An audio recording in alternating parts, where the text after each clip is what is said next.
Inès, le seul parfum, c'est-à-dire le klaxon, c'est-à-dire tu peux identifier les différents klaxons, tu connais son klaxon. Et quand son klaxon résonne, tu entres en crise d'angoisse. Quand tu sens son parfum dans le couloir, tu es en crise d'angoisse. Quand tu écoutes sa voix, tu es en crise d'angoisse. J'étais en angoisse permanente. Dans la voiture, elle me dit, je ne sais pas ce que vous vivez, ça ne me concerne pas. Mais essayez de vous remettre et de vous soigner, de vous reconstruire. Parce que votre fils n'a pas de palu. Il encaisse tout le stress que vous vivez. Je n'ai jamais demandé le divorce. C'est lui qui l'a fait. Donc...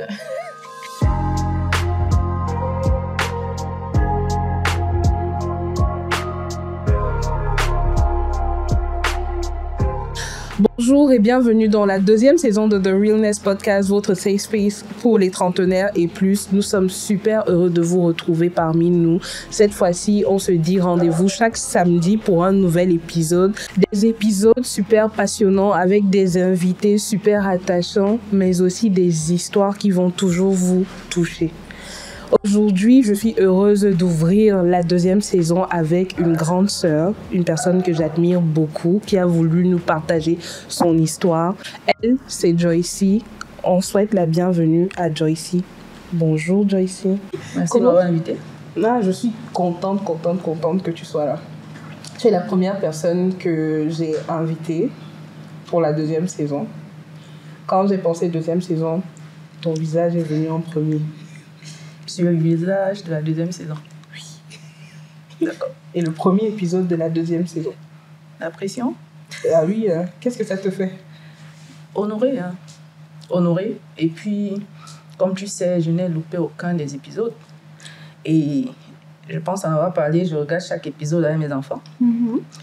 Et on en discute. Donc, c'est un honneur d'être aujourd'hui là, après leur validation. Parce qu'ils n'aiment pas beaucoup mes prises personnelles. Donc, après la validation, c'est la première fois que je parlerai de ça devant une caméra, en tout cas. Parce que oui, effectivement, on a souvent vu des interventions de toi, notamment sur X, où tu parles de ton expérience avec le mariage, l'après-mariage, et... ça peut paraître un peu hors du commun parce que ce n'est pas des partages qu'on a souvent vus dans notre contexte, en tout cas. Pourquoi tu choisis de le faire si on sait que... En plus, tu parles du fait que tes enfants, par exemple, ne sont pas à l'aise avec l'idée que tu puisses partager ce pan-là de votre histoire. Alors, pas du tout qu'ils ne soient pas à l'aise avec le fait que je ne partage pas. La preuve... Ils me suivent sur Twitter et quand je fais un tweet, on en parle après ou avant, peu importe. Mais c'est de le dire devant caméra. C'est vraiment... Le tweet ne dit nécessairement pas qu'il s'agit de toi. Et devant caméra, on associe au mot le visage. Et c'est pas qu'ils sont contre, mais ils savent ce que ça me fait d'en parler. Et ils ne veulent pas me voir dans une situation... Je serais contrariée. La contrariété a des effets extrêmement compliqués sur ma santé. Et ils évitent, si ça ne dépend que d'eux, il ne faut pas qu'il y ait une situation où je dois replonger dans ça. Donc, pourquoi je le fais? C'est parce qu'on a besoin de savoir. Il y a plein de petites sœurs qui ont besoin de savoir. J'aime souvent utiliser l'expression « ce que j'aurais aimé savoir ». Il y a des choses qu'on pourrait anticiper si on a l'info avant, même si la phrase que je n'aime pas du tout, c'est de lire tout le temps « choisissez bien ». Non, c'est pas écrit sur le front de quelqu'un « ça c'est un futur excellent mari, ça ce sera un futur excellent copain ». Ce n'est écrit sur le front de personne « je suis un violeur, je suis un agresseur ». Donc, tu auras beau avoir tout de même des critères de filtre, de tri, ça c'est... rien à faire, il faut les avoir, mais ça ne te garantit absolument pas que c'est bon, c'est plié, tu as l'excellente personne en face de toi. Donc, en parler aussi permet à ces personnes-là, soit qui le vivent actuellement, qui n'arrivent pas à en parler, et tu peux être sûr que dans mon entourage, il y a plein de femmes qui sont dans des foyers avec des situations difficiles, qui n'arrivent pas à en parler et qui ne se sentent pas écoutées, et je n'irai même pas jusqu'à dire comprises, même pas écoutées, et de savoir qu'il y a quelqu'un qui peut en parler librement, c'est important à avoir comme information. J'en suis convaincue. Avant qu'on en arrive au divorce, donc, comment tu te retrouves mariée? Alors, j'ai commencé à travailler très tôt. J'ai eu la grâce de travailler depuis plus de 23 ans. J'ai 43 ans aujourd'hui. J'ai commencé à travailler vers mes 19 ans. Et très tôt, j'ai eu des postes à responsabilité. Donc, j'ai commencé à me dire que, vu le contexte dans lequel on se trouve, et où on qualifie facilement les femmes qui ont une certaine posture, à 21 ans, j'avais un 4x4 double cabine, j'étais régionale dans un coin perdu du Cameroun, j'allais au défilé avec le maire, tu vois. Et ce genre de posture m'a fait penser que moi-même personnellement, ça risque de me mettre dans un mode. Quand quelqu'un va dire bonjour, je dis que mon petit, tu sais à qui tu parles. Oui. Donc, je ne vais pas dire très tôt, parce qu'il y a des gens qui se marient beaucoup plus tôt, mais j'ai commencé quand même à me dire qu'il faut quand même te poser et qui est cette personne-là, c'est que tu peux te reposer le soir, littéralement. Parce que vraiment, j'ai eu très, très tôt de la responsabilité. Déjà, j'ai grandi dans une famille où j'avais de la responsabilité depuis l'âge de 8 ans. Ça, c'est une autre histoire de ma vie, avec mon enfance. Et ça a continué dès que j'ai quitté l'école. Du coup, vers les 26 ans, je me marie. Je me marie avec quelqu'un à première perception d'extraordinaire, qui avait les critères rassurants, disons, physiquement, que je voulais. Quelqu'un de grand, avec de grands bras. Tu sais, les femmes à responsabilité, elles aiment souvent les gens avec des grandes tailles, là. Parce qu'elles veulent être protégées. Tu as tout compris. Il faut un endroit où, quand tu vas rentrer le soir, littéralement, pas seulement d'un point de vue mental, mais littéralement, tu te réfugies dans les bras de quelqu'un. Et c'était, voilà, ça allait. Et puis, des personnes nous recommandaient de part et d'autre. Je connaissais son père avant, son père m'adorait. Donc, il dit non, ça, c'est la femme qu'il te faut. De l'autre côté, on dit non, c'est l'homme, c'est bon. Et puis, ça s'est fait, quoi. 26 ans, on s'est mariés. Après, s'être fréquentés pendant 1 an. On s'est fréquentés pendant 1 an quand même. C'est vrai qu'on n'habitait pas dans les mêmes villes. C'est un détail important parce que quand tu es quand même dans la même ville que quelqu'un, tu peux voir certaines choses. Des prémices.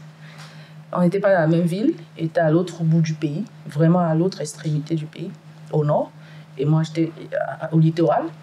Donc, on se fréquentait par épisode, en fait. Donc, 1 an après, on se marie et la vraie vie, même là, ne commence pas encore. Parce que je me suis souvent dit à qui veut l'entendre que j'ai eu 1 an de lune de miel.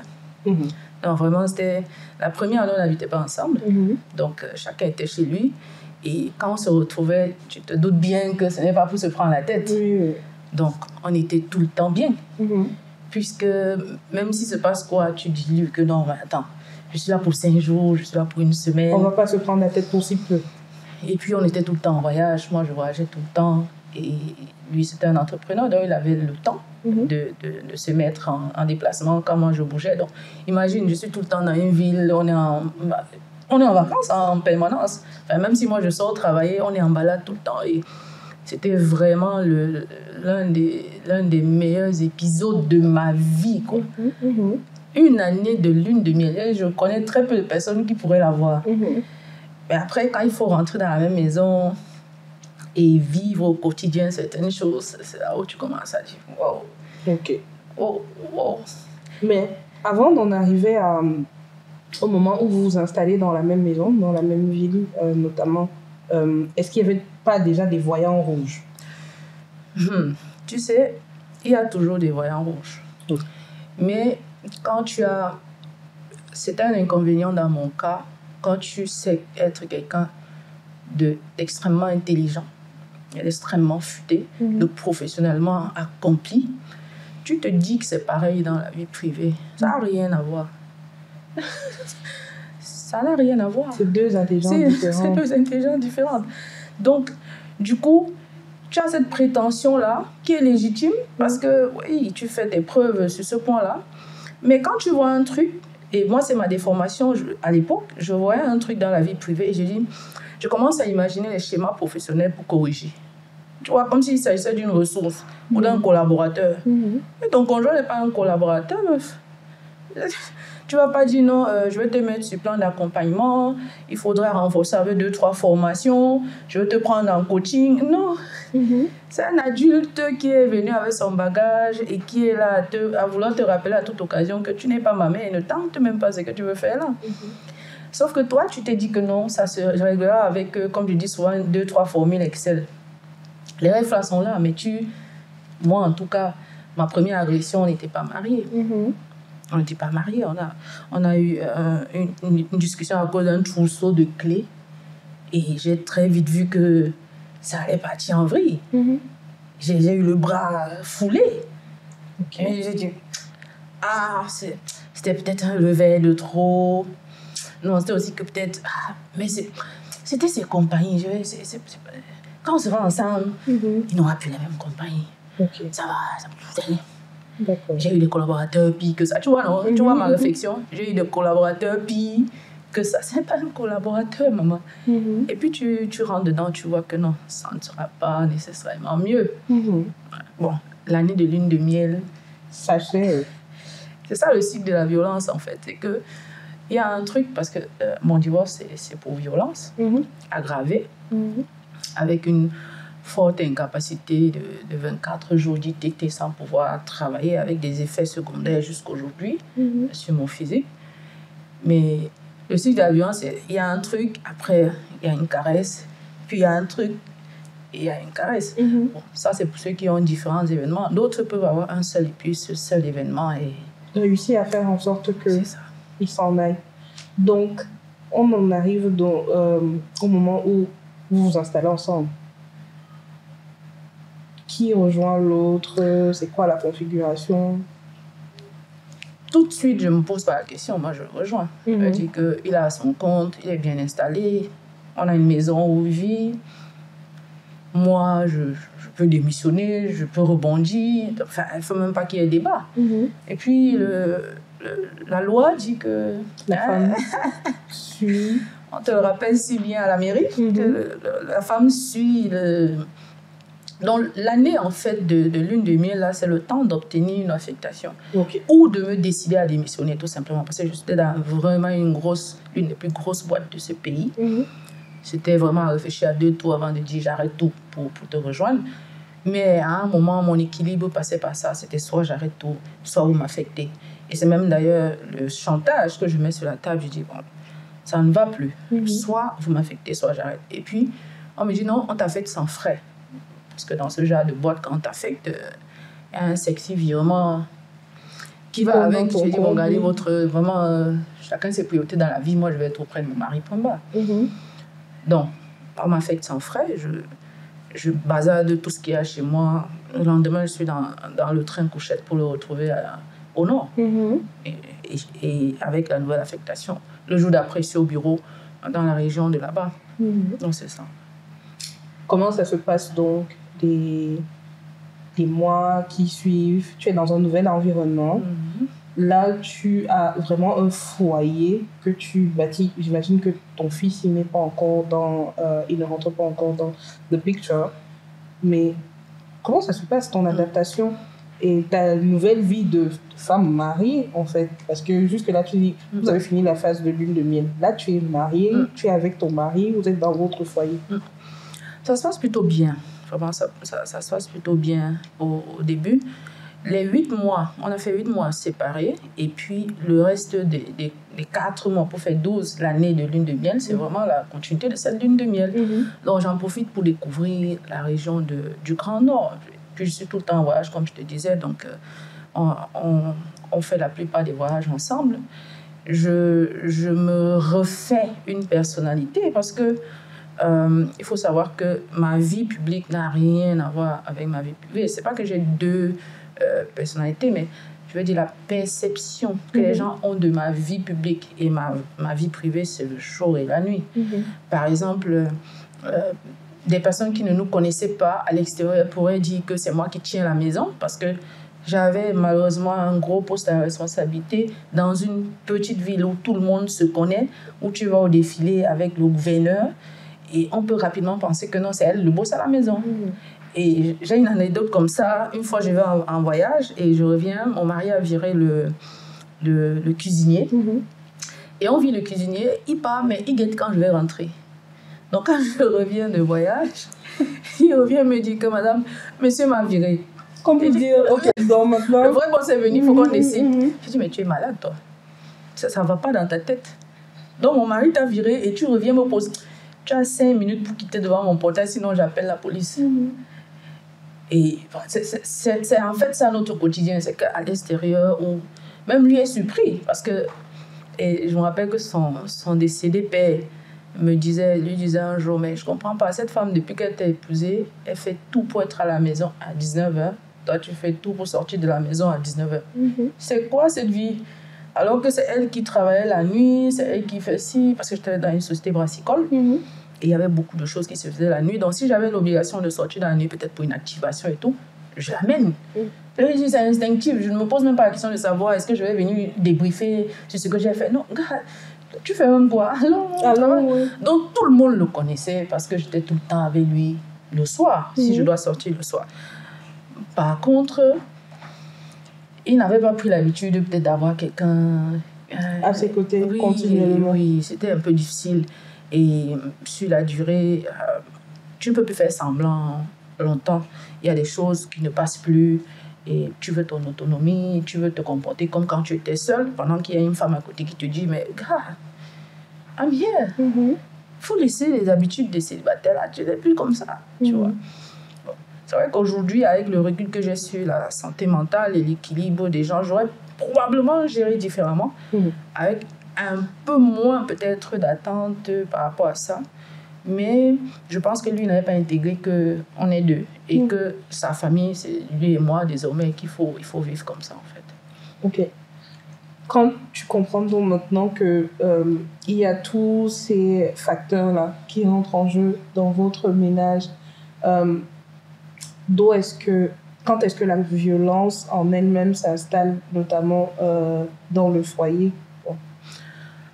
Alors, je disais tout à l'heure que des personnes pourraient avoir des incidents répétés de violence, comme d'autres pourraient avoir un seul cas de violence qui soit compliqué. Je n'ai pas eu des incidents répétés de violence. L'un des rares que j'ai eu me coûte jusqu'à aujourd'hui. Voilà. Donc, j'ai eu en tout et pour tout, disons, 3 agressions. La première, je t'en ai parlé, c'était avant le mariage. Et la deuxième, c'était quand j'étais enceinte. J'étais enceinte de mon fils. Et on a eu une divergence. Et on n'était pas d'accord sur un point. Il disait un truc, j'ai dit non, c'est pas la mise à jour par rapport à ce sujet. Et il y avait une personne étrangère, sans vouloir le justifier. Peut-être que c'est qui a déclenché son ego. Mais comment j'ose le contredire en présence d'une étrangère. Donc, il avait une choc un peu comme les chocs de bière là. Il y avait médicaments, j'étais très affaiblie un peu par la grossesse et tout. J'étais à 5 mois de grossesse, je pense. 5 ou 6 mois. Et puis cette choc là était pleine. Et puis il a pris la choc là, il m'a balancé ça. Et il est immense, hein, c'est genre 1m90, il est vraiment, je dis grand. Voilà, c'est un mal quoi. J'ai un ami qui dit que bon, comme toi tu aimes les mal, tu as trouvé dans le mal qui allait te faire mal.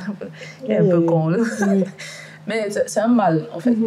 Ça continue de l'être d'ailleurs. Donc, il m'a balancé le truc pratiquement vers mon ventre. Hein. Donc, c'est quand j'esquive, la chope s'est brisée en 1000 morceaux derrière le mur. Quoi. Et quand la dame qui était là a même paniqué, moi, je n'ai pas réalisé à ce moment-là que c'était genre un incident passager. Et c'était là le deuxième.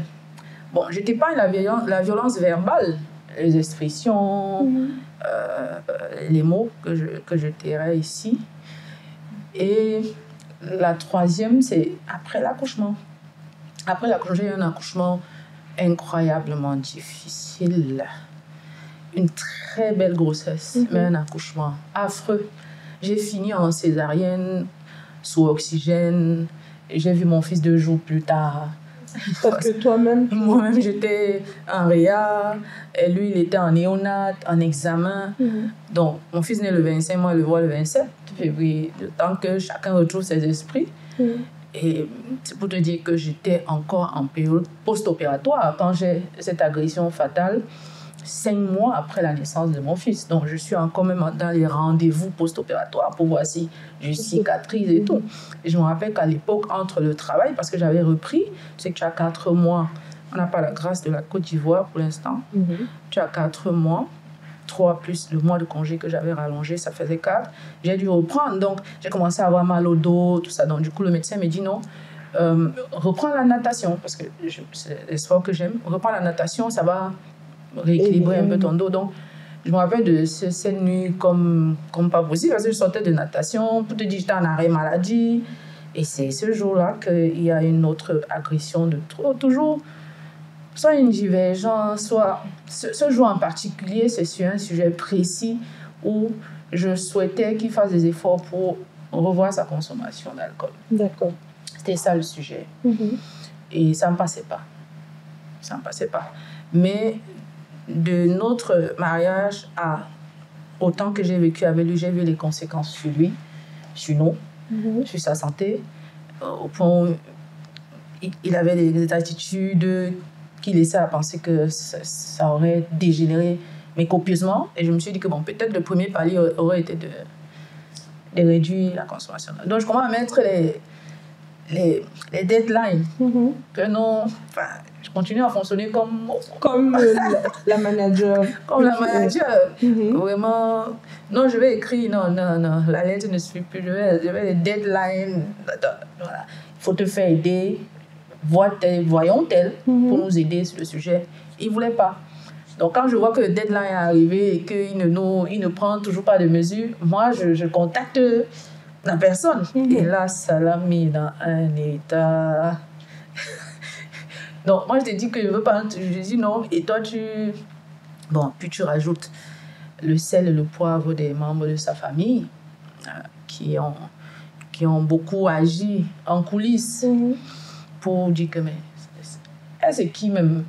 Elle sort d'où pour venir te donner les instructions, les deadlines. Il faut lui apprendre que dans la maison, c'est toi le chef.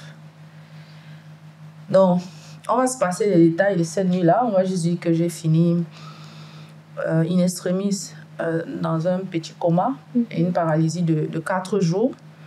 Je ne sais pas par quel miracle, j'ai pu, à un moment où il s'est essoufflé, où j'ai pu me rhabiller parce que j'étais battue nue. J'étais en isolement. Je crois qu'il était fatigué. J'ai demandé la permission de m'habiller. Il a validé. J'ai demandé si je pouvais ouvrir pour sortir parce qu'il fallait que j'aille aux urgences. Instinct de suivi, vraiment. Donc, j'ai ouvert la porte. J'avais la cheville foulée. J'ai rampé jusqu'à ma voiture. J'ai conduit. Premier ami de la famille le plus proche à 10 minutes. C'est là-bas que je suis tombée dans les pommes. Et puis, lui, il m'a amené aux urgences, etc. Donc, j'ai laissé mon fils. J'ai seulement demandé, tu es sûr que tu peux faire... Tu sais faire le lait de l'enfant? Il a fait ça. J'ai dit, OK. C'est dossier clos, si c'est fait le lait. Il faut que je me sauve. C'est là. bon, je peux y aller. Non, je suis partie ce lendemain, comme amener l'enfant. Malheureusement, le lait ne coulait même plus. Il y a eu un giga choc, un giga trauma physique et émotionnel. Cette nuit-là, j'ai eu 4 jours de paralysie, côté gauche. C'est le côté qui était le plus touché, le plus frappé. Et comme je tenais mon fils de la main droite pour le dissuader, à ce moment, j'ai pris mon fils dans le berceau pour le dissuader que qu'est-ce que tu es en train de faire devant l'enfant. Donc, même son habit était un taché à un moment, c'est pas son équipe, bon, bref. Et donc, j'arrive aux urgences et le médecin qui me reçoit me dit, mais madame, qu'est-ce que vous avez? Je vous connais. Bon, on est dans une petite ville. J'ai dit, je me suis fait agresser. OK. Ouais. C'est un truc qui m'a coûté mon travail. Et je me suis fait agresser. Et puis l'ami de la famille qui m'amenait, c'était son meilleur pote là-bas. Et puis lui-même encourageait à dire que on t'a agressé, quoi. Pour couvrir. Oui, pour couvrir. J'ai dit non, je me suis fait agresser. La deuxième question était dans les paumes. Je n'étais plus avec elle. Et je l'entends quand même dire, madame, ça ce n'est plus une agression, ça c'est un règlement de compte. Vous avez fait quoi aux bandits pour mériter ce que je vois là? Vous allaitez, non? Je vous connais très bien. Vous êtes madame telle, vous travaillez à tel endroit. Vous étiez ici dans notre hôpital avec une de vos collaboratrices qui s'est évanouie dans un bar, etc. J'ai dit que madame, docteur, faites ce qu'il faut pour me récupérer. Les autres détails là ne sont pas pertinents. Donc, elle a quand même écrit dans mon carnet qu'il y a eu une violence conjugale. Donc, elle ne m'a pas cru. Elle ne m'a pas cru du tout. Donc, j'ai lu ça après. Et voilà, quoi. Je me fais soigner. J'avais une espèce de plâtre ici, au bras. Et je suis le traitement jusqu'à pouvoir, petit à petit, reprendre, prévenir au bureau que j'ai été agressée. Pareil, j'ai dit au bureau que j'ai été agressée. Et sauf que j'ai un poste à responsabilité. Et quand je dis ça, il faut qu'on trouve les criminels, non? Non, on met 3 commissaires sur le coup. Et l'enquête ressort que non, c'est chez moi qu'on m'a agressé et c'est mon conjoint. Donc, on convoque au conseil de discipline. L'Orkimi, c'est le directeur de la sécurité de l'entreprise à l'époque qui me reçoit parce que tu venais par vol et tout, c'est lui qui me occupait. Et dès qu'il me prend, dans sa voiture, je commence à pleurer seulement. Il dit que tu n'es pas le directeur de la sécurité, tu es considéré que tu es mon père.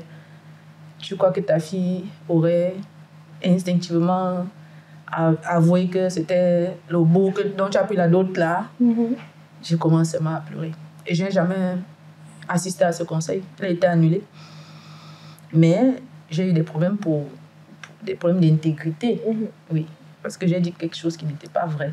Et j'ai inquiété l'entreprise qui a mis des moyens pour faire une enquête pour qu'on révèle après qu'on aurait pu économiser tout ça. Ouais. Ok. Pendant la période où tu étais à l'hôpital, quelle était la relation avec ton mari? Mon ex-mari? Mon mari à l'époque. Il n'y avait absolument aucune relation. Je recevais des lettres. C'est un épisode important à préciser. Je recevais beaucoup de lettres d'excuses. Et dans ces lettres d'excuses, je les ai d'ailleurs toujours parce que il m'arrivait à l'époque de douter de ce qui s'est passé. Moi-même de me dire que j'ai inventé. Puisque j'ai eu des assises familiales où il a été dit que j'avais inventé. Parce qu'il a dit là-bas que je racontais du grand n'importe quoi, que c'était faux. Donc moi, je relis ses propres lettres où il décrit ce qui s'est passé. Qui moi-même me rappelle ce qui s'est passé parce que... la mémoire. Oui. Donc je recevais des lettres, mais c'était tout. Des lettres de non, oublie ça. Enfin, ça arrive, tu vois. Entre-temps, on m'a amené mon fils parce que mon fils est vraiment... Bon, lui, il ne pouvait même pas s'en occuper, déjà. Donc, comme le lait ne coulait plus, le petit est passé sous allaitement artificiel.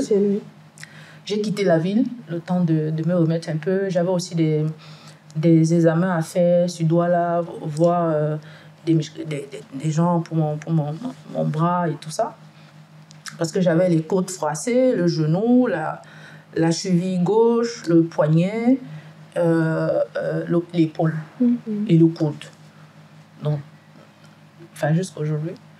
Et ce trauma-là m'a donné une maladie handicapante. Peut-être qu'on va en parler plus tard. Parce que cette maladie vient d'un choc physique et émotionnel fort et qui a comme une grosse décharge électrique. Et je continue de subir les efforts aujourd'hui, même si je ne peux pas la soigner. C'est une maladie handicapante et avec laquelle je dois vivre toute ma vie. Donc, c'était ça la relation. On n'avait pas de relation particulière. J'avais déjà l'enfant, donc je n'avais pas de contact avec lui. On se revoit un mois après une assise familiale que je demande. Je demande qu'il y ait une assise familiale avec mes parents et tout. Et à la dite assise familiale, il nie tout en bloc. Il nie tout en bloc avec l'appui de sa mère. Ouais. L'appui de sa mère, il nous en bloc. Donc tout le monde dit non, il ne faut pas donner, laisse ça. Vraiment, la Bible dit qu'on est très pieux. Moi en tout cas. Et on te rappelle à ce moment-là qu'il faut pardonner. Oui. Je ne veux même pardonner, comment même pas encore demander des excuses. Et demander des excuses, ce n'est pas la lettre que tu écris à deux clos là. Tout le monde sait ce qui s'est passé. Donc, tu as dit aux gens que je mens. Va leur redire que je ne mens pas. Tu ne peux pas me dire non, toi-même tu sais, c'était un coup de folie, c'est monté. Et puis dès qu'il y a une tierce personne, tu dis que mais raconte quoi. Il y a une gifle que j'ai fait là. Mais tu as fait comment pour avoir une gifle et il y a une déflagration aussi énorme sur quelqu'un? C'est quelle gifle qui foule la cheville? Ta main est arrivée comment à ma cheville? Tu vois? Et donc, moi-même en me défendant, j'ai mordu pratiquement, j'ai arraché pratiquement tout. Donc il y avait une preuve qu'il y a eu quelque chose de... Il y a eu échange. À quel moment une gifle que toi tu as fait que je te déchire complètement? C'est parce que il s'avère que des abus voulaient passer par là, il fallait que je me défende. Et le seul moyen que j'avais trouvé, c'est si quelqu'un force pour t'embrasser en te battant, tu fais quoi? Tu mords. Voilà, donc je vais vous épargner les détails parce que, comme j'ai dit, moi, je regarde souvent l'épisode avec mes enfants. Il peut y avoir des enfants qui regardent. C'était une sale journée. Et après ça, après cette assise familiale, je décide contre l'avis de mes parents. Parce que ma belle famille dit non, tu as pensé à notre réputation dans la ville. Non, mais attends, vous êtes dans une petite ville, tu sais, tout le monde se sait. Tu dis non, pour le travail, tu vas aller habiter ailleurs. Tu as pensé à notre réputation dans cette ville. Tu t'es regardé quand tu oses vouloir mettre à mal notre réputation. J'ai dit non, j'ai besoin de réfléchir. Je veux même une année. Machin, on dit que non, fais l'année là dans la même maison. Non, on n'avait rien à cirer de ce que je ressentais ou quoi. Et mon père, à un moment, se lève, il part. Comme la discussion avec Claude. Oui, mon père, en fait, mon père découvre que j'ai été violentée grossièrement, injustement. Enfin, j'aime pas ce mot parce que c'est comme s'il y en a qui le sont de façon justifiée. Tu vois? Je suis très mal à l'aise avec cette façon de penser. Que non, même si elle a fait quoi, ne la bat pas. On n'a juste pas à penser à ça. Voilà. Et dans les échanges, c'est lui-même qui part s'afficher. Parce que, pour la petite histoire, le flot de modification dans ses humains et tout, part également du fait qu'il perd son business. Il fait faillite. Et je deviens celle qui porte la maison pendant près d'1 an et demi. Du coup, il faut dealer en permanence avec ses humeurs, sa sensibilité. Son ego. Oui, totalement, quoi. Je te donne un épisode vraiment d'une bêtise incroyable. C'est-à-dire qu'on est un jour, il y a 4 repas dans la maison. Et puis, c'est là il dit non, il veut un 5e. Un nouveau repas fait aujourd'hui. Je fais... Car il y a 4 repas différents, prêts au frigidaire. Choisis seulement ce que tu veux en chauffe-garde. On te sert ça bien. Il y a même encore les bouteilles de vin. Parce que j'ai acheté aussi beaucoup de vin qui ne... Je me disais que bon, si je ne peux pas... J'étais un peu vraiment bête à l'époque. Je me disais que non, comme je ne veux pas qu'il... Comme il y a des problèmes d'alcool et que c'est dehors que ça dégénère, c'est mieux, ça dégénère quand... À la maison. Donc du coup, j'ai acheté aussi beaucoup de... Que bon, moi, le gars dit que non, le vin de la maison, c'est pas le vin de dehors. C'est pas la même chose. Donc quand ça finissait, ils sont attaqués celui de dehors. Non. Donc, pour te dire, à cette période-là, il fallait gérer cette sensibilité-là. Je parlais de l'épisode des 4 repas. Et puis, il existe quand même un 5e. Je dis, non, mais on ne peut pas quand même. C'est du gaspillage. Et puis, quand on est 2, il me dit, tu fais ça parce que c'est toi qui rationnes. Ah, même si c'est moi, même si c'est toi qui rationnes, je n'avais pas validé ça. Je suis déjà mal à l'aise qu'on ait 4 repas. Hein. Je te dis, dans les familles camerounaise, tout le monde n'a pas 4 repas. Comment ça se fait qu'on ait 4 repas? Toi, tu veux un nouveau 5. Franchement. Et je te parle d'une période où ma mère vit chez nous parce que je viens d'accoucher. Et c'est ma mère qui découvre à l'assise familiale que depuis 1 an, c'est moi qui m'occupe de notre maison. Ça la choque copieusement. Parce que quand ma mère vient faire 4 mois avec moi, avec mon fils, quand ma mère repart, elle est chargée en bagages. Il y a un cadeau. Je ne sais pas c'est qui a financé. Puisque c'est le beau qui officiellement... C'est de toute façon. Je te dis que ma vie publique et ma vie privée, c'est le jour et la nuit. Je n'ai pas les bagages de testostérone dans le privé. Donc, tu es le chef institutionnel selon la Bible, selon la loi. Tu le restes. Il n'y a pas de bagarre. On raisonne. Si j'ai tort, je te laisse faire ce que tu as fait. On ne va pas se batailler parce qu'il faut que j'ai raison. Parce que c'est moi qui... Ou on va savoir que je finance. Jamais. On faisait le tour du Cameroun. Personne ne savait que je finançais. Il est allé se vendre lui-même à l'assise familiale. Et c'est quand mon père découvre tout ça.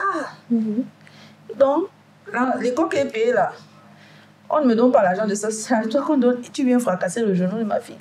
Mon père s'est levé, il est parti. Donc, non, c'est intenable pour lui de continuer. Et quand il part, je rentre au finish dans mon ancienne maison, même si je fais chambre à part, je rentre là-bas. Contre son avis. Je crois que ça fait 2 ans, mon père fait peut-être 2 ans sans me parler par rapport à ça. Oui. Et j'interdis à qui que ce soit de faire une quelconque représailles. Une autre grossière erreur. Mais c'était pour mon fils. Mais aujourd'hui, moi-même, je dis à mon fils que si il touche à sa femme, moi vivante, il va regretter d'être sorti de mon ventre. Parce que je vais décrire exactement ce que je vais faire. Je vais le faire fesser par le bill d'abord. Bien. Et puis, je vais m'isoler de lui parce qu'il ne mérite pas. Je ne côtoie pas les animaux.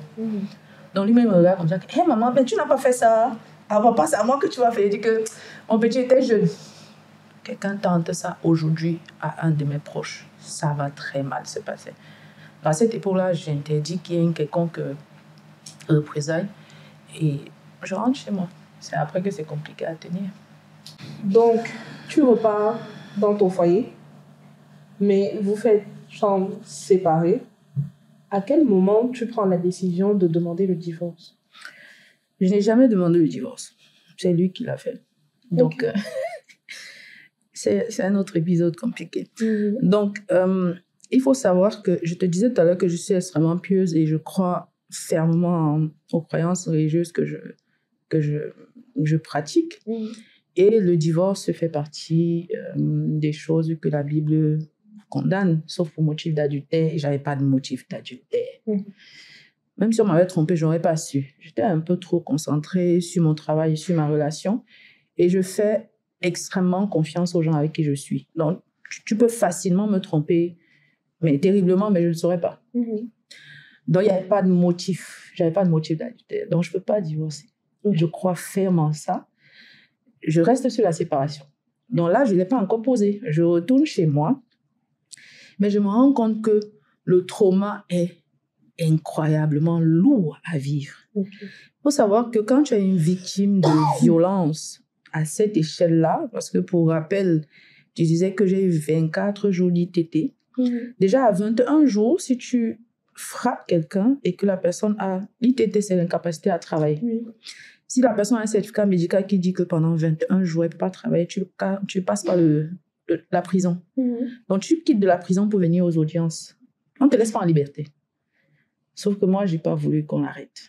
Et j'étais à 3 jours de plus. Et d'ailleurs, le juge, je lui rappelle lors d'une audience plus tard, parce que même là-bas, le juge lui dit que monsieur, peut-être vous ne connaissez pas, mais pour votre info, vous devez quitter de la prison pour venir à ces audiences.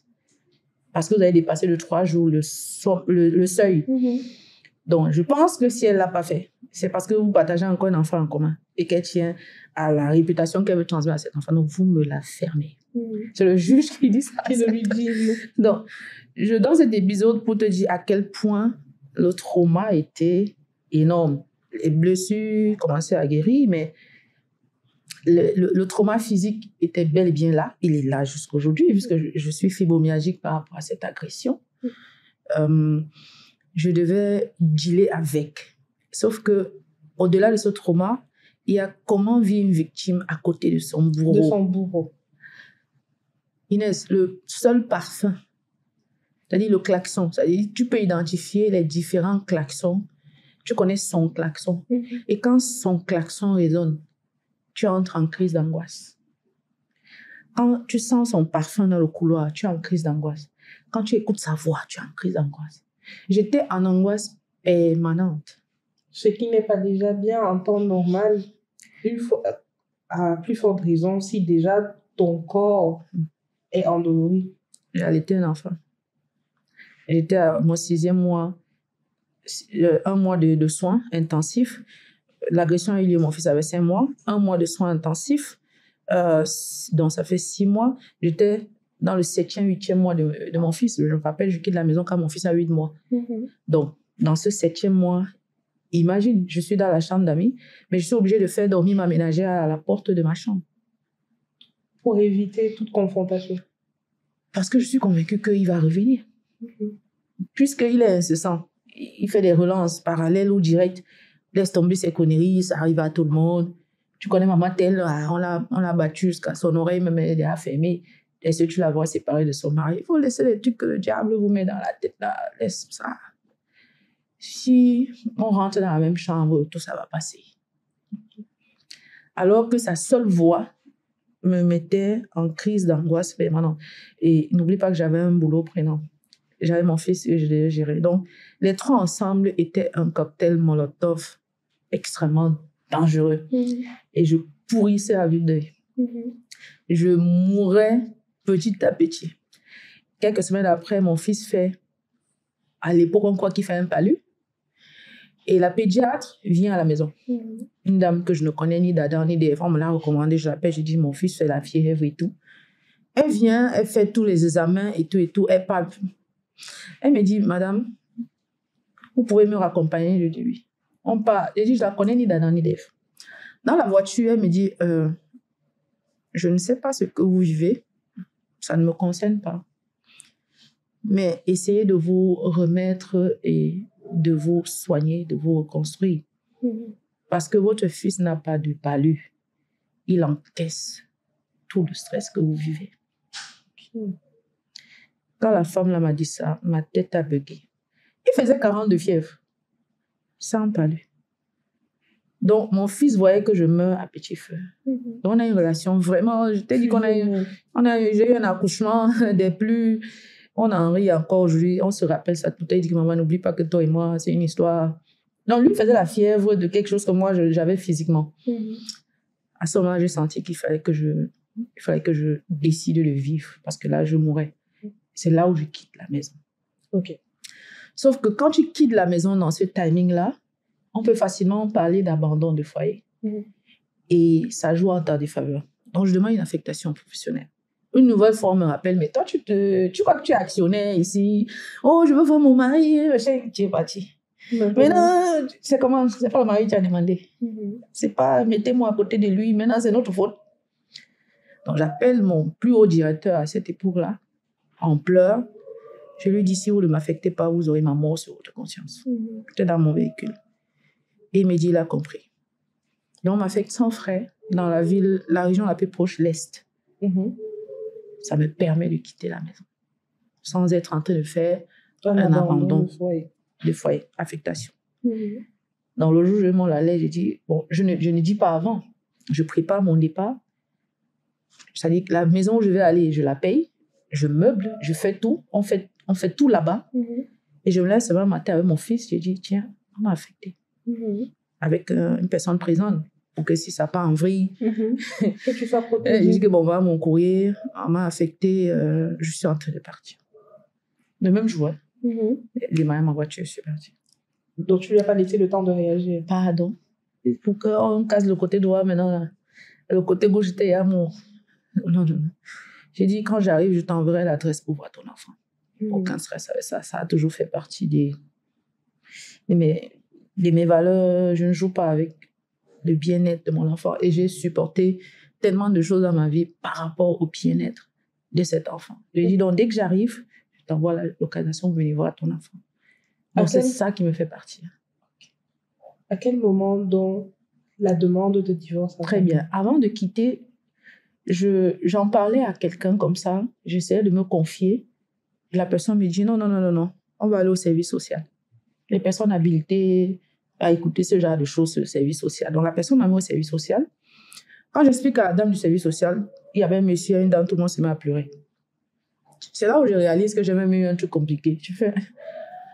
Le monsieur me dit, non, madame, je vous amène au tribunal. Je dis, hein?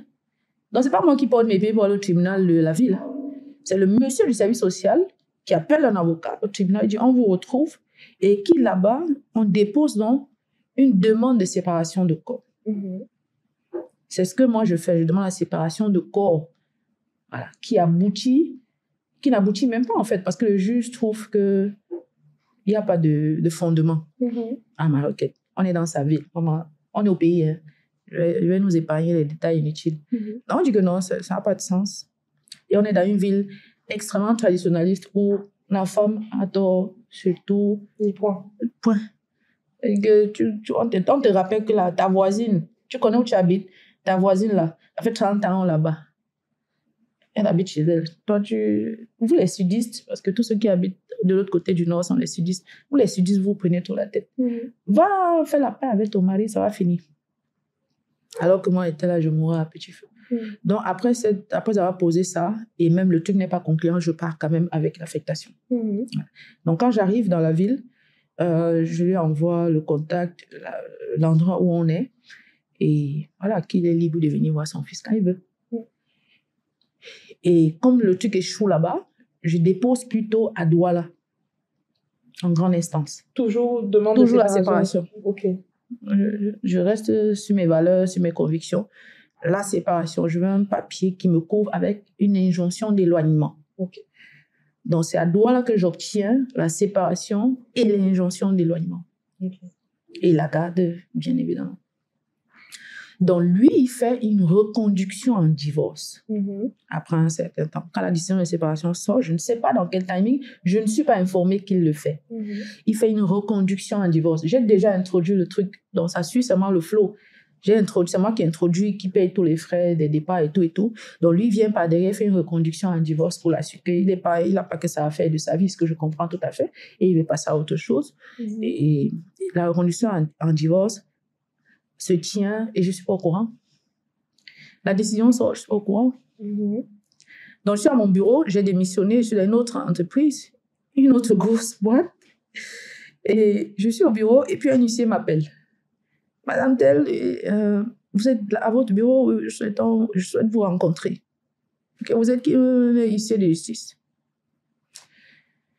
Moi, je choisis mes combats dans la vie. Les gens, souvent, ils contournent ce je dis que monter. Faites monter. J'appelle la guide. Qui monte, qui vient, il s'assoit. Je vois comment il prend la feuille comme ça. J'ai dit, monsieur, calmez-vous. Tout va bien. Qu'est-ce qu'il y a? Non, je vais vous servir la grosse. Alors, pour que vous compreniez, pour arriver à la grosse. La grosse suppose quoi? Ça suppose qu'il y a eu diverses audiences, que tu as été notifié, tu as refusé de venir, ou tu es venu, et au finish, le juge a tranché. Si tu as refusé de venir, ou tu n'as pas été là, et qu'on a prouvé que tu as été notifié, mais tu as méprisé le juge peut toujours trancher au finish. Donc, c'est ce qui s'est passé. Soi-disant, j'ai été notifiée et je ne suis pas partie. Et le juge a des preuves que j'ai été notifiée. Moi, je ne suis pas au courant d'avoir été notifiée. Je n'ai pas de document qui le prouve. Le juge donne sa décision. Ça, c'est le premier niveau. Le juge décide et tu es notifié de la décision du juge. Je n'ai jamais été notifiée. Le juge attend 3 mois que tu fasses un recours en appel. Tu fais le recours et on revoit. Non. Tu n'as rien fait de tout ça. Le juge tranche et on sort la copie grosse. Je n'ai fait aucune de ces états, je ne suis même pas au courant. Donc, ce que je reçois dans mon bureau ce jour-là, c'est la copie grosse. Je fais... Donc, je suis même divorcée. Mais vous avez commencé ça quand... J'ai dit, on décharge où? On décharge où, papa? Je vais signer. C'est bon, vous avez tout. Coincez le chemin, il est reparti. Je prends le truc dont je lis. Je lis, je me demande si c'est le document de quelqu'un qu'on est venu me donner ou bien c'est de moi qu'on parle. La description qu'il y avait là-bas. Je zappe, je cherche la page de la garde. Oui, non, parce que là, non, mariage intéressé, c'est moi qui avais le plus de rond. Mariage intéressé. Oui, adultère, oui. Tellement de choses. Je cherche la partie de la garde. La garde est à moi. Il a l'enfant. Dès que l'enfant ne part pas à l'école.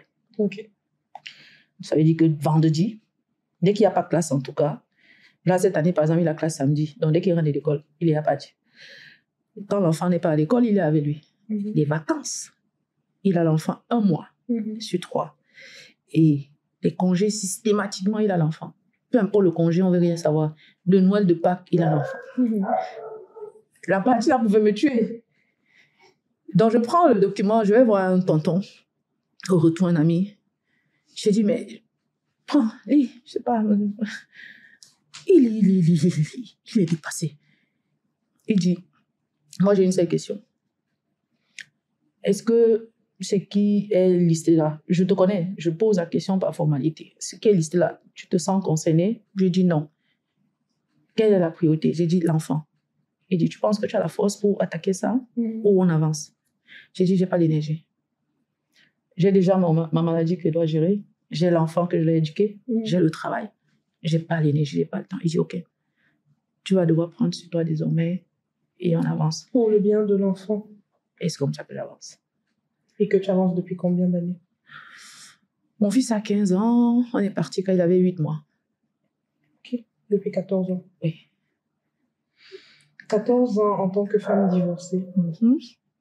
Qu'est-ce que ça fait? Je regrette à l'époque de n'avoir pas fait une célébration comme un... Divorce party. C'est assez commun de nos Non, mais jours. aujourd'hui, c'est mon plus gros regret. Il n'est jamais trop tard. N'est-ce pas? Faut qu'on envisage cette affaire. Ça devait être une fête. Mais ça ne s'est pas passé comme ça. Quand j'ai reçu le document, je suis rentrée. Là, j'étais calme et tout. Mais j'ai eu une grosse période de déprime par rapport à qu'est-ce que j'ai fait pour mériter ça.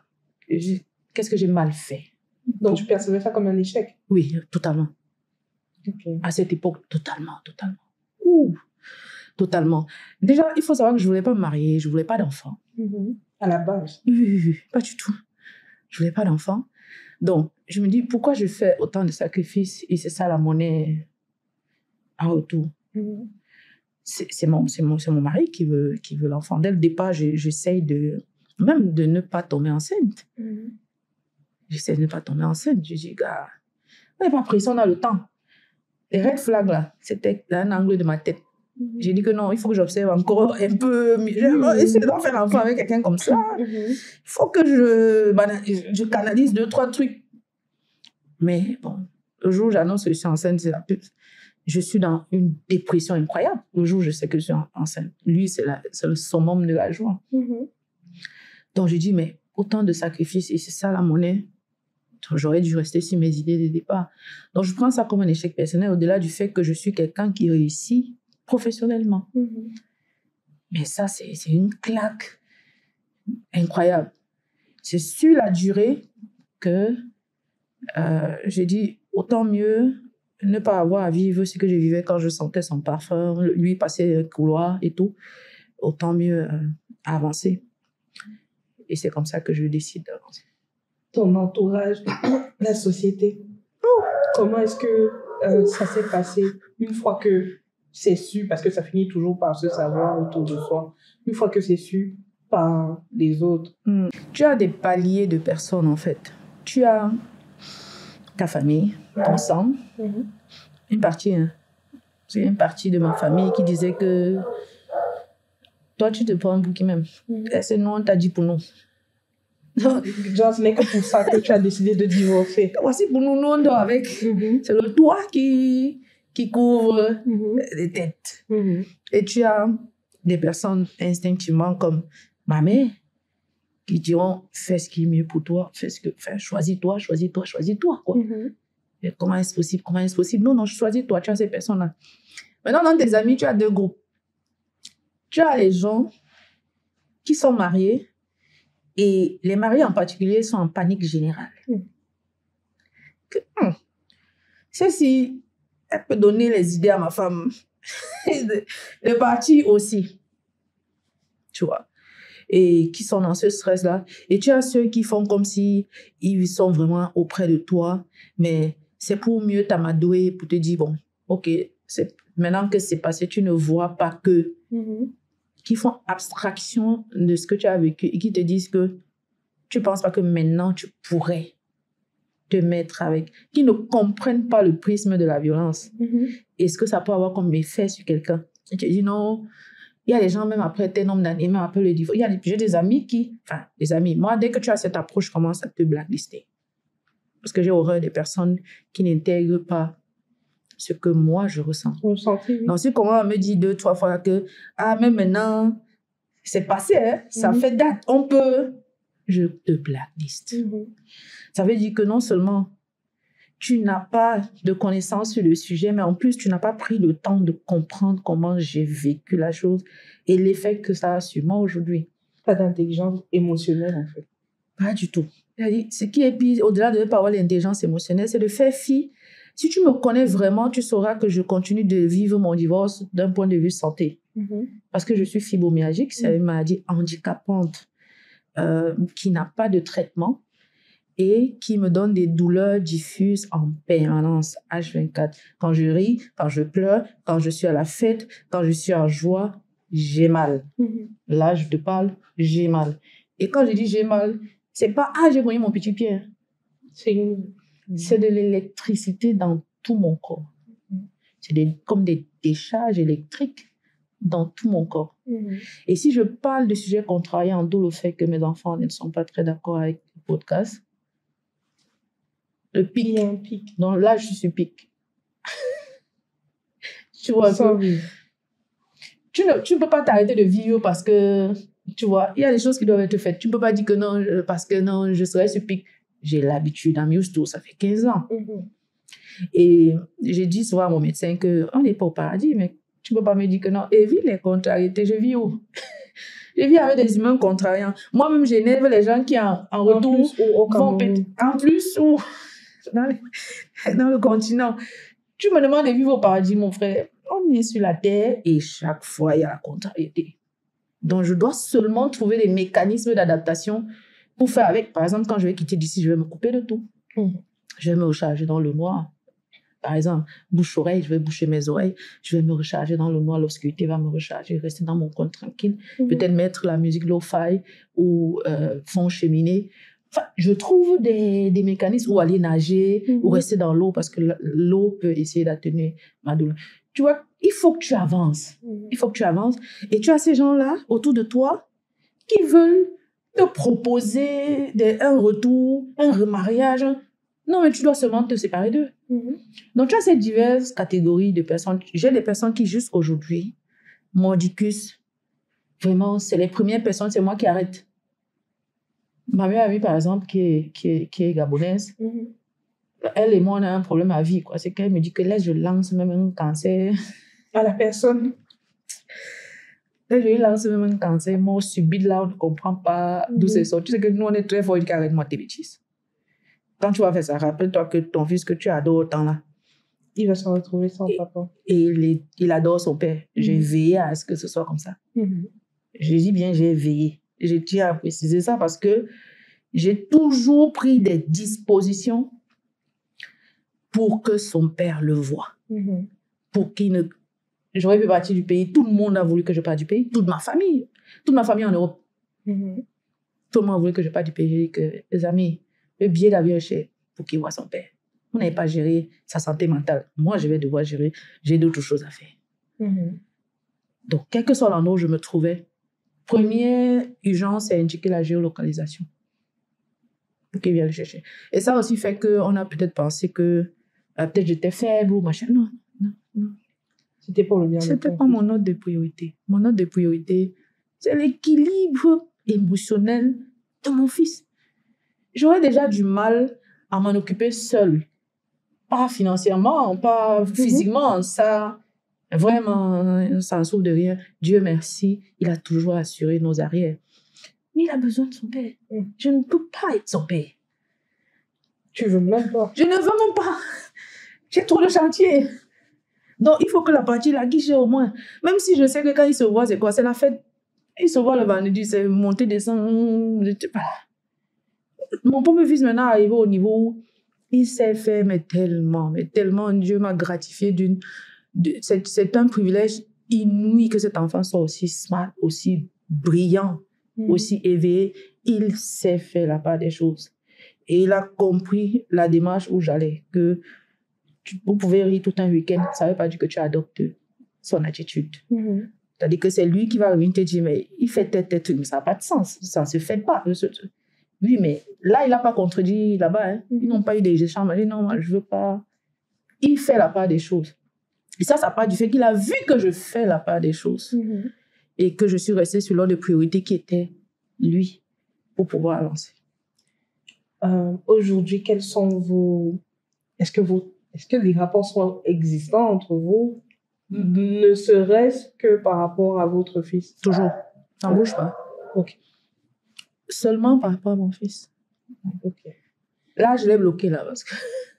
Oui, parce que il y a des gens qui ne changent pas. Il y a des gens qui ne changent pas. Il y a des mauvais traits chez les personnes qui manquent de volonté de changer et qui ne changeront pas. Donc, pour préserver ma part de paix, ma part de santé mentale, je réduis au maximum l'échange. Il faut occuper l'enfant, non? Si c'est l'appel pour dire que vous êtes où? C'est pas compliqué, oui, on est à tel endroit, machin. Des fois, c'est moi qui appelais que c'est comment? J'ai affaire. Alors qu'au départ, c'était pour me piéger. Hein. C'était pas trop, parce qu'on savait à quel point j'étais attachée à mon fils. Mais j'ai dû suivre là, c'est aussi travailler ce détachement pour me dire que, et c'est ma mère qui m'a dit ça, ma mère m'a dit, vous êtes 9 et à un moment de ma vie, vous êtes tous quittés à aller vivre sur la maîtresse de votre père. Si je devais me suicider à cette période-là. Oui. Donc, sache que tout ce que tu es en train de faire là, il peut se lever un matin, il dit que c'est toi la sorcière et il repart chez toi. Il préfère vivre chez son papa. Le jour où elle m'a dit ça, le niveau de travail que j'ai commencé à faire sur moi pour avoir du détachement par rapport à lui, sans diluer même pas un seul centimètre de l'amour que j'ai pour lui, mais avoir ce détachement où je souffre dans ma chair, mais je laisse faire certaines choses, où moi-même j'initie certaines choses. Je vais à ce que certaines choses se passent pour être sûr que l'objectif que je m'étais donné en ce qui le concerne continue de fonctionner. Donc, on a des rapports que liés à l'enfant. Dernièrement, son papa est décédé, celui qui nous avait liés, entre guillemets. J'étais parlé de son papa. Et bon, j'ai vécu le deuil vraiment profondément parce que déjà, il était extrêmement proche de mon fils. C'est son homonyme. Donc, chaque 2 jours par là, en moyenne, j'amenais mon fils au deuil. Et je ne voulais pas qu'il vive le deuil de là-bas parce que mon fils est très sensible. Donc, je l'amenais chaque 2 jours au deuil. Tu te doutes bien ce que je pouvais vivre chaque 2 jours allant là-bas. Et les insinuations, et moi de voir toutes ces têtes. Il n'y a absolument aucune personne qui me plaît dans cette maison-là. Mais je restais avec l'éducation de ma mère, polie, courtoise, et m'assurer que mon fils n'en pâtisse pas. On fait le deuil, on repart, on fait le jour de l'enterrement. J'ai loué un véhicule avec des amis. Nous avons loué un véhicule, on est parti pour soutenir mon fils. On a fait tout le deuil et puis après on est rentré. Donc c'est ça nos rapports aujourd'hui. Rien d'autre. S'il y a une urgence urgente liée à l'enfant, on va en parler.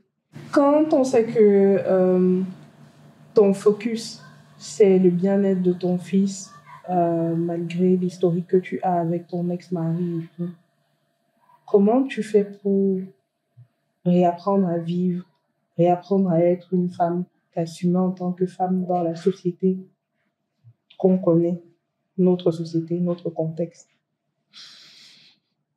Je prends chaque jour à la fois. Vraiment, il ne faut pas être prétentieux. Et que non, j'avais des outils particuliers. Maintenant, c'est des routines, en fait. Ça fait quand même 15 ans.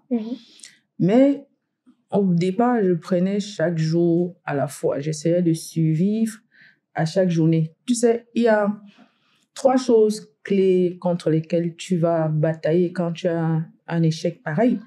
Tu as avant tout la culpabilité. C'est assez incroyable parce que c'est toi la victime, mais tu te sens coupable. Tu passes ton temps à te demander ce que tu as fait pour mériter ça. Mais tu es convaincu qu'il y a un truc qui a fait que tu mérites cet échec, qui a fait que tu mérites cette agression. Et tu essaies de voir dans ça ce que tu devrais changer. Tu vois? Genre, tu as une agression sexuelle et tu dis, bon, est-ce que c'était pas ma jupe? Voilà. Tu ne penses pas, mais est-ce que lui, il avait toute sa tête? Tu as la culpabilité. Tu as les effets secondaires, j'appelle ça effets secondaires liés à cet échec-là. Moi, dans mon cas, c'est une maladie handicapante avec laquelle je dois dealer tout en restant performante professionnellement. Et je pense que tu me suis depuis longtemps. Tu sais que de ce point-là, c'est même plutôt quand je dis que j'ai ce problème qu'on sursaute que mais comment ça? On ne pourrait pas imaginer. Non, tu dois faire avec ça. Et puis, il y a ta vraie vie de femme. Essayer de dissocier à ce qui s'est passé avec cet individu et ne pas cascader tout ça à tous ceux qui viennent en face. L'avantage de ce genre de situation, c'est que tu sais exactement ce que tu veux et ce que tu ne veux plus. Et tu sais identifier très vite les red flags et ne pas les mettre en surbrillance. On vient dire que non, comme je disais, je vais gérer, non. Tu sais très bien, ça peut être un inconvénient selon certains, de pouvoir facilement les identifier. Autant chez moi que chez les autres qui m'entourent, je sais facilement te dire que ma chérie... Fais attention à ça. Voilà. Et j'ai une catégorie d'amis qui préfèrent, mais alors très nettement, que moi je sois amie à leur femme. Tu vois, je t'ai parlé d'une certaine catégorie tout à l'heure qui disait non, il faut éviter ma femme parce que tu vas lui mettre des idées. J'ai un ami, par exemple, qui est en Côte d'Ivoire. Non, on s'est dit qu'à un moment, il dit que, au secours, il n'y a que toi qui pourrait parler, elle entend. J'ai eu des situations où la fille est quittée de chez elle, venue chez moi, j'ai dit que tu penses dormir où? Tu penses que tu vas... Non. Ok, entre dans la voiture, on va d'abord voir ce qui a créé. Donc, il faut que je sois sûre que tu étais vraiment en danger pour qu'on prenne des initiatives parallèles. Mais quand on repart, je vois dans l'échange que c'est une histoire de malentendu. Je dis que ma chérie, c'est pas chez moi, tu vas venir dormir et laisser ton foyer. Hein. Le mariage, c'est pas pour les enfants. Non, tu vas rentrer chez vous. Tu restes chez toi. Tu vois, et j'ai des amis qui... Oui, des amis, quand on parle de mariage, non, c'est Jocelyne qui doit en parler, ma voix. Oui, contrairement à ceux qui penseraient que... Parce que je sais faire la part des choses. Je sais faire la part des choses sur le sujet. Ils ont vu que je sais faire la part des choses sur le sujet et que je ne conclus pas que all men are... Non, j'ai eu, depuis ce moment-là, 4 occasions de me remarier. Ok. Oui. 4 occasions de me remarier. On pourrait penser que systématiquement, j'ai refusé parce que peut-être cet incident a créé un trauma vis-à-vis... Non. Alors, pour moi, hein, et ça a toujours été le cas, ça reste le cas jusqu'à aujourd'hui, le mariage est la plus belle des créations de Dieu. Pourquoi? L'amour profond qu'il y a dans un couple n'avait absolument aucune obligation avant que ces deux personnes se mettent ensemble. Tu vois ce que je veux dire? Oui, bien sûr. Ton frère est presque obligé de t'aimer.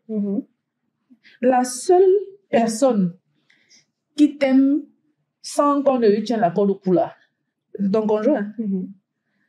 Et moi, je suis d'un romantisme, je suis passionnée de l'amour. C'est-à-dire, c'est comme ça, bon, les mariages me saoulent parce qu'il y a tout un cérémonial là qui me fatigue physiquement, parce que ça m'épuise, mais j'aime voir les gens se marier, j'aime voir les gens heureux. Célébrer leur amour. Oui, mais je ne vais pour autant pas foncer dans le prochain mariage parce que je veux qu'on m'appelle Madame telle. J'ai déjà eu cette appellation et je continue de l'avoir vu que... Malgré toi. Voilà, donc je n'ai pas...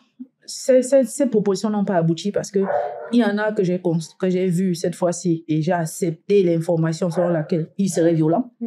J'ai vu très tôt. Et cette fois-ci, j'ai accepté l'information, j'ai pris mes dispositions. Et tu sais, j'ai un quotidien qui me force à privilégier quand même ma paix. D'abord. Si je dois gérer la stabilité de mon fils, je dois gérer ma carrière professionnelle, je dois gérer ma santé. Et moi-même, je ne vais pas chercher quelqu'un qui va venir m'ajouter les problèmes. Je te donne un exemple simple. C'est-à-dire, le premier qui vient là et qui a tous les critères, il dit qu'il est d'accord qu'on fasse chambre à part, on se marie demain matin. Ok. Parce que j'ai du mal à dormir avec quelqu'un. À cause de la santé, je me tourne beaucoup. Tu vois, lui va être mal à l'aise. Donc, soit il va nous faire un lit de 4 mètres. Il va accepter qu'à un moment de la nuit, je me détache de lui, je sois dans mon angle là-bas pour enfin pouvoir m'endormir. Parce que si même tu me frôles comme ça, il ne pourrait pas dormir. Ou il va faire chambre à part. C'est-à-dire que quand on se retrouve, c'est pour se retrouver. Pour se retrouver.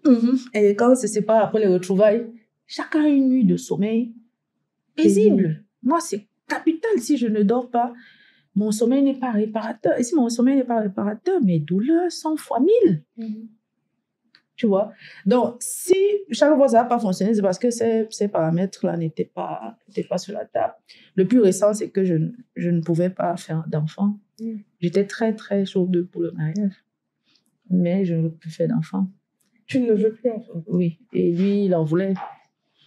Donc, c'est là où ça s'est gâté.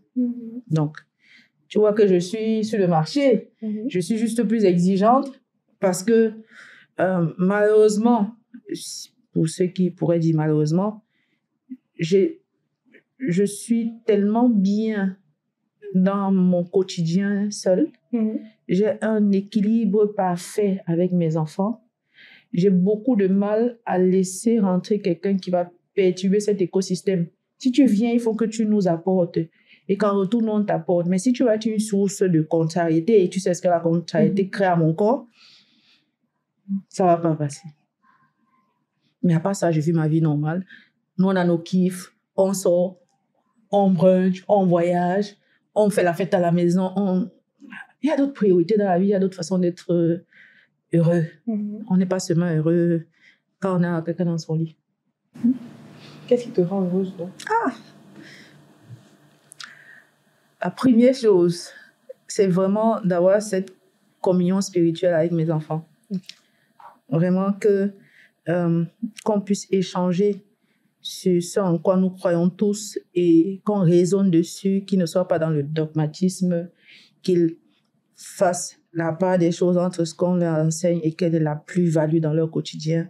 C'est le summum de mon bonheur actuel. Que mon fils puisse raisonner et trouver que quand maman dit telle chose ou quand la Bible dit telle chose, c'est pertinent à mon âge sur tel aspect, c'est pertinent sur tel sujet. Donc, ce n'est pas qu'elle veut me freiner, ce n'est pas que... Là, je suis au summum de ma vie. Ça, c'est le premier truc. Le deuxième, c'est nos moments ensemble.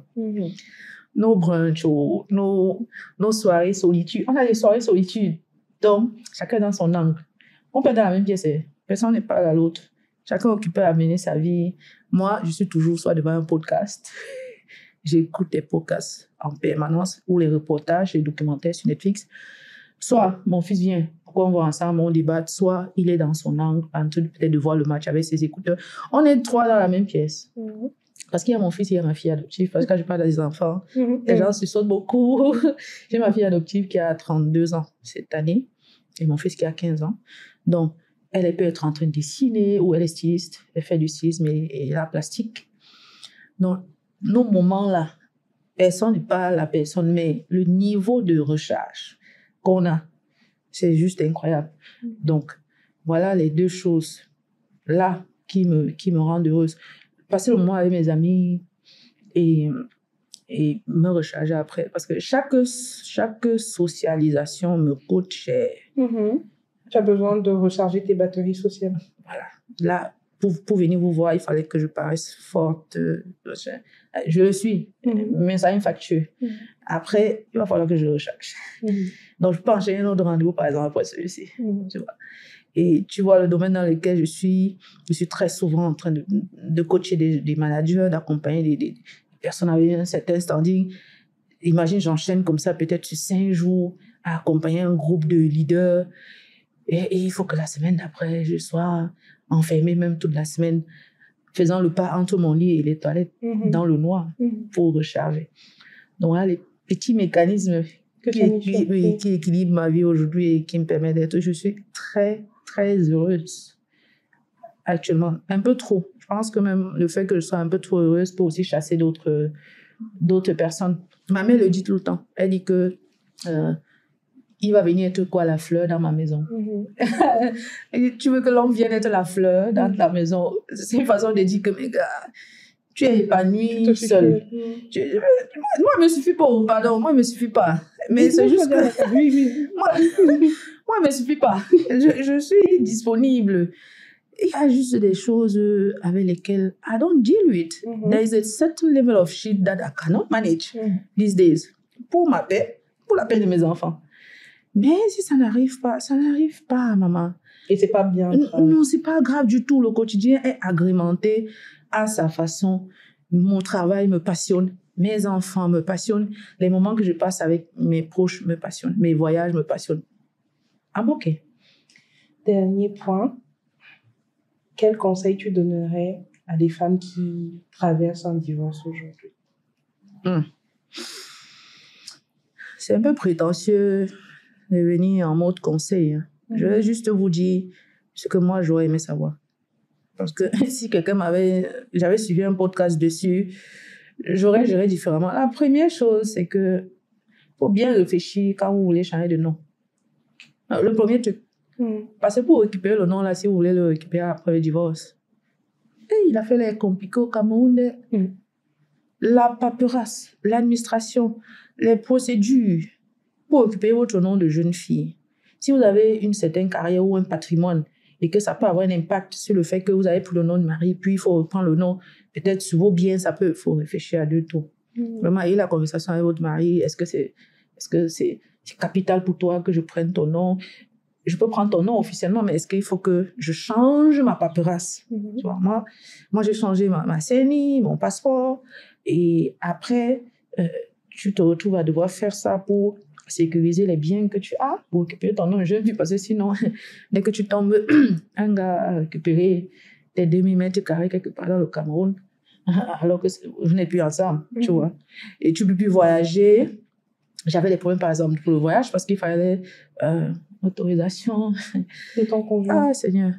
Donc, avec mon nom de conjoint, il fallait refaire toute la paperasse. Maintenant, quand tu rentres dans le truc de refaire la paperasse, il faut aller au tribunal. Il y a au moins 2 papiers à obtenir pour refaire pour occuper ton nouveau nom. Il y a le non-appel et la non-opposition. C'est-à-dire qu'on considère que la grosse était sortie, prouve que tu n'avais pas fait appel ou prouve que tu n'étais pas opposé à la décision. C'est 2 documents différents. Tu dois aller sortir. Bon, tu es en pays, tu fais sortir ça et puis tu peux refaire ta paperasse. C'est le premier point que j'aurais vraiment aimé savoir. J'aurais gardé mon nom, surtout que mon nom est une marque aujourd'hui et depuis toujours. J'aime mon nom déjà et c'est celui qui est tout ce que j'ai. La première chose. La deuxième chose, c'est ne faites pas les savants devant les red flags. Faut pas être prétentieux. Ne vous prenez pas pour ce que vous n'êtes pas, pour dire que j'ai vu, mais ça, je vais gérer. Toi qui? Toi, tu es adulte. Le gars en face est adulte. Il n'a pas changé, c'est toi, il va venir le changer. Ses parents n'ont pas réussi à le changer. Et il faut savoir que la plupart du temps, sa famille sait exactement comment il est. Je dis bien exactement. C'est toi qui découvres qui il est. Tu l'as croisé récemment.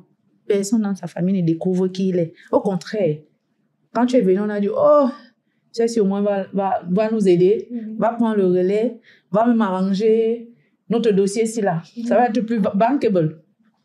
Donc, ne fais pas, non, je vais changer, je pense que sur la durée. Ce qu'il t'a dit qu'il est là, c'est ça qu'il est. Ce que tu as vu qu'il est là, c'est ça. Ce que tu penses là, c'est ça. L'amour ne t'embrouille pas.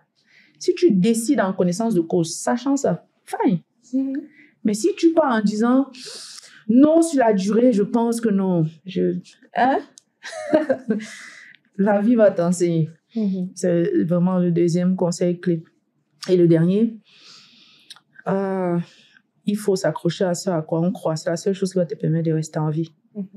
C'est la seule chose qui va te permettre de rester en vie. Parce que moi, j'avais 2 priorités. Mes convictions, mes croyances, ma foi, surtout, et mon fils. C'était mes 2 ordres de priorité. Qu'est-ce que je fais pour ne pas empiéter sur ma foi? Qu'est-ce que je fais pour ne pas empiéter sur le bonheur de mon fils? Il te faut quelque chose à quoi t'accrocher. Comme je dis souvent à mon fils, je m'agrippe à toi. Quand Singla a sorti le morceau là, c'était notre morceau, lui et moi, parce qu'il disait qu'à toi, je m'agrippe. Moi aussi, je dis qu'à toi, je m'agrippe. Et quand il m'énerve, il dit que je vais te suspendre au plafond avant de te taper. Ton agrippe là, ne crois pas que si tu m'énerves, ça, c'est temporaire. Donc, il faut absolument que tu aies quelque chose à quoi tu t'accroches pour que tu puisses vivre chaque journée. Au départ, tu vas juste survivre à chaque journée. Ça va être une journée, tu as pu t'endormir, tu as vu le matin, fine.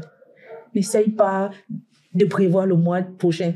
N'essaye pas de prévoir dans 2-3 semaines. Non. Est-ce que tu as pu terminer les 24 d'aujourd'hui? Bravo, madame. Félicitations. Tu t'en es sortie sans vouloir boire les médicaments et t'enlever la vie. Beaucoup font ça. Sans vouloir rentrer dans une débauche incroyable, comme une revanche sur tout ce qu'on t'a fait. Beaucoup le font. Et je ne les juge pas. Je dis, c'est des réactions. Comme on disait tout à l'heure, chacun sait comment il gère les émotions. D'autres gèrent aussi les traumas différemment. Mais si tu as des choses auxquelles tu t'accroches, ça te permet d'avoir une direction à suivre et ne pas mourir, quoi. En tout cas, ce fut une super belle conversation. Merci. Hyper profonde, comme tu me l'avais promis. Et on espère que ça permettra à plusieurs autres femmes de se rendre compte, peut-être que ce n'est pas une fatalité d'être femme divorcée. D'ailleurs, si tu te rappelles, tu m'avais dit le titre de l'épisode, ce sera Divorcée. Et puis quoi? Voilà. Donc, si vous aussi, vous voulez partager avec nous votre avis sur le divorce ou votre expérience, n'hésitez pas à le faire dans les commentaires. Ou alors, utilisez notre hashtag The Realness Podcast sur tous les réseaux sociaux et discutez avec nous. Rejoignez la discussion, rejoignez la team. N'oubliez pas de vous abonner, de partager, de liker, d'activer la cloche de notification et on se donne rendez-vous la semaine prochaine pour un nouvel épisode. Bye bye.